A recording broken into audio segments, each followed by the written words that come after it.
සුබ දවසක් වේවා ඔයගොල්ලෝ හැමෝටම. ඉතින් අද දවසේදී මම ඔයගොල්ලන්ට ඉන්ධන සැපයුම් පද්ධතිය යටතේ අද මම ඔයගොල්ලන්ට කතා කරන්න බලාපොරොත්තු වෙන්නේ ඩීසල් ඉන්ධන සැපයුම් පද්ධතියයි. ඉතින් මේ ඩීසල් ඉන්ධන සැපයුම් පද්ධතිය ගත්තාම බොහෝ දුරට පෙට්‍රල් ඉන්ධන සැපයුම් පද්ධතියට සමාන වෙනවා. වෙනස්කමකට තියෙන්නේ මේකේ පෝෂණ පොම්පයක් සහ ඉන්ධන විදුම් පොම්පයක් සහ ඉන්ධන විදිනයන් සහ තාපන පේනුවලින් සමන්විත වීම තමයි අමතරව කොටස් විදිහට මේක අපිට දක්නට ලැබෙන්නේ පෙට්‍රල් ඉන්ධන සැපයුම් පද්ධතියත් එක්ක ගන්නකොට. ඉතින් ඒ මං අර කිව්ව කොටස් ගැන මං ඕගොල්ලන්ට එකින් එකට විස්තර කරලා දෙන්නම්.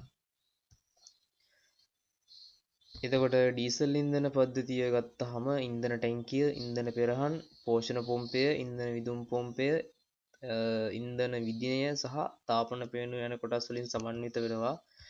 එතකොට ඩීසල් ඉන්ධන පෙරහන ගත්තාම මේ පෙරහනෙන් කෙරෙන ප්‍රධාන කාර්යය තමයි ඉන්ධනවල තියෙන අපද්‍රව්‍ය කොටස් පෙරා ඉවත් කරන එක සහ ජල අංශු පෙරණ එක තමයි මේකෙන් කරන්නේ. එතකොට මේකේ ජල අංශු පෙරලා යනකොට ජල අංශු එකතු වෙලා ඒක බිඳු බවට පත් වෙලා මෙන්න මේ මෙතන පෙරහනේ මෙන්න මේ අඩියේ තියෙන ඇබේ ගෙන කොටස හරියට එකතු වෙලා අපිට වතුර එතනින් අයින් කරගන්න පුළුවන්. එතකොට කාලයක් යනකොට මේකේ මේ ඉන්ධන පෙරහනේ අර අංශු පෙරීම කාලයක් යනකොට නතර වෙනවා. ඉතින් ඒ කාලය වෙනකොට අපි මේකේ ඩීසල් ෆිල්ටර්ස් අපි මාරු කරන්න ඕනේ. ඉතින් ඒක නිෂ්පාදකයා කියලා තියෙන උපදෙස් අනුව තමයි අපි සිදු කරන්න ඕනේ.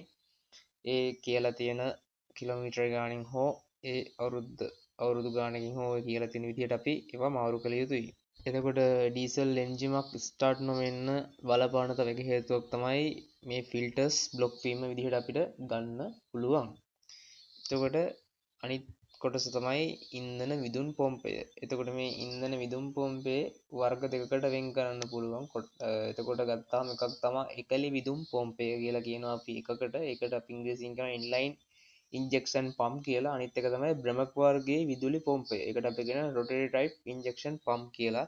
ඉතින් ඉන්ධන විදුම් පොම්පේ මූලික කාර්යය ගත්තොත් එහෙම ඉන්ධන අපි අර ඉන්ධන විදිනයට ලබා දෙනකොට ලොකු පීඩනයකට ලක් කරගන්නේ අපි මේ ඉන්ධන විදුම් පොම්පය හරහා තමයි ඉන්ධන පීඩනයට ලක් කරන්නේ. ඒකට තමයි මේ ඉන්ධන විදුම් පොම්පය පාවිච්චි කරන්නේ. ඉතින් ඔයගලන්ට පේනවා මේකේ මූලික කොටස් නම් කරලා තියෙනවා.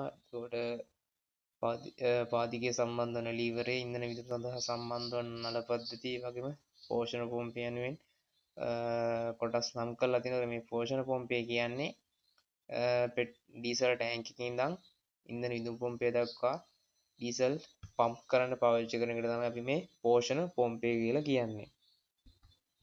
එතකොට ඉන්ධන විදිනය කියලා කියන්නේ මේකෙන් තමයි දහන කුටීරය වෙත ඉන්ධන අධික පීඩනයක් යටතේ කුඩා කොටස් වලට කඩලා විදීමට ලක් කරන්නේ. මෙන්න මේ ඉන්ධන විදිනය හරහා තමයි ඒ කාර්යය සිද්ධ කරන්නේ. එතකොට ඒකදී වෙන්නේ වාතයේ සම්පීඩනය වෙලා එතකොට ඒ සම්පීඩන පහර අවසන් වෙන්න මොහොතකට පෙර තමයි මේ ඩීසල් ඉන්ධනය මගින් දහන කුටීරයට ඩීසල් විදලා ඒ සම්පීඩනය යටතේ තමයි ඉන්ධන දහනයට ලක් කරන්නේ. එතකොට ඒ දහන වීම හරහා තමයි බලපහර ඊට පස්සේ නිකුත් වෙන්නේ. ඊට පස්සේ තාපන පේනු කියලා කියන්නේ ඩීසල් එන්ජිමක් ගත්තාම ඩීසල් එන්ජිමේ දහන ක්‍රියාවලිය සිද්ධ වෙන්නේ සම්පීඩනය යටතේ. එතකොට සිසිල්ව පවතින ඩීසල් එන්ජිමක් අපි ස්ටාර්ට් කරනකොට අනිවාර්යෙන් දහන කුටීරය තුළ අපි උෂ්ණත්වය වැඩි කරගන්න ඕනේ. එතකොට සිසිල්ව පවතින ඩීසල් එන්ජිමක් පණ ගන්නකොට දහන කුටීරය රත් කිරීමට පාවිච්චි කරන්නේ මෙන්න මේ තාපන පේනු. මේ තාපන පේනු මගින් කරන්නේ ඉන්ධන දහන කුටීරය හීට් කරලා එහෙම නැත්නම් රත් කරලා ඊට පස්සේ සම්පීඩන පහර අවසන් වන විට ඩීසල් විදිනය මගින් ඉන්ධන විදිනකොට දහනයට ලක් කරන එක තමයි මේක කරන්නේ. ඉතින් මේක තාපන පේනු අපි මේ ක්‍රියාත්මක කරන්නේ සිසිල්ව පවතිනකොට එන්ජින් ස්ටාර්ට් කරද්දී තමයි බොහෝ වෙලාවට තාපන පේනු පාවිච්චි කරන්නේ. ඒකට ඔයාලට මම මේ රූප සටහන පෙන්වලා දීලා තියෙන පොඩි ඇනිමේෂන් එකක් විදියට තාපන පේනුව රත් වෙන විදිහ. එතකොට යාළුවනේ ඔයගොල්ලන්ට මම කියලා දුන්නා මේ වෙනතෙක් ඩීසල් ඉන්ධන පද්ධතිය සහ පෙට්‍රල් ඉන්ධන පද්ධතිය ගැන.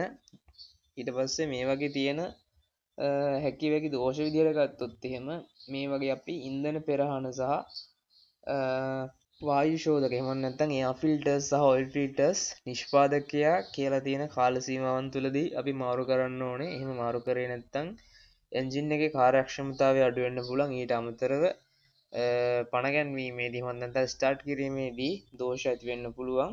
ඒ වගේම තමයි ඉන්ධන පද්ධතියේ ඇති සීරු මාරු කිරීම අවශ්‍යතාවය අනුව ඒවා හරියාකාරව කරගන්න ඕනේ. එහෙම කරේ නැත්නම් ඒ හේතුව නිසාත් ඉන්ධන පරිභෝජනය වැඩි වෙන්න පුළුවන්. ඒ වගේම අහිතකර වායුන් හටගන්න පුළුවන් සහ බොහෝ වෙලාවට එන්ජිමේ කාර්යක්ෂමතාවය අඩු වෙන්න පුළුවන්. ඒ වගේම තමයි අර කිව්වා වගේ ඉන්ජෙක්ටර්ස් ඒවා වුණත් අපි හරි කාලෙදි මාරු කරන්න ඕනේ. එහෙම නැත්නම් ඒවා පරීක්ෂා කරන්න ඕනේ. මොකද ඒ වගේ තියෙන නොසල්ස් එහෙම නැත්නම් සිදුරු කාලයක් යනකොට මේවා එතකොට ගෙවිගෙන යනවා. ඒ වෙනකොට අපි ඒවා මාරු කරන තත්ත්වයට පත් කරන්න ඕනේ. එහෙම නැත්නම් කළු දුමාරයේ නොදැමුණු කාබන් අංශු පිට වෙන්න පුළුවන්. ඒ වගේම තමයි අපි ගෙවි ගිය කොටස් මාරු කරලා අලුත් උපාංග යොදනකොට හරියට අපි සියුරු මාරු කිරීම කරන්න ඕනේ වෙනවා. ඉතින් යාළුවනේ මම අද දවසේ මේ වීඩියෝ එක මෙතනින් නතර කරනවා. මින් ඊළඟ වීඩියෝ එකේ මම ඔයගලන්ට ජොලන පද්ධතිය ගැන කියලා දෙන්නම්. ඉතින් මම මෙතෙක් කළා කරපු හැම වීඩියෝ එකකම ලින්ක් ඔයගලන්ට ඩිස්ක්‍රිප්ෂන් එකේ දාලා තියෙනවා. ඔයගලන්ට ගිහින් බලන්න පුළුවන්. ඉතින් මම මේ හැම පාඩමක්ම ඔයගලන්ට ෂෝට් නෝට් එකක් විදිහට සරලව තමයි පැහැදිලි කරේ. ඔයගලන්ට ඉගෙන ගැනීමේ පහසුව සඳහා. ඉතින් ඔයගොල්ලෝ හැමෝටම බොහොම ස්තුතියි.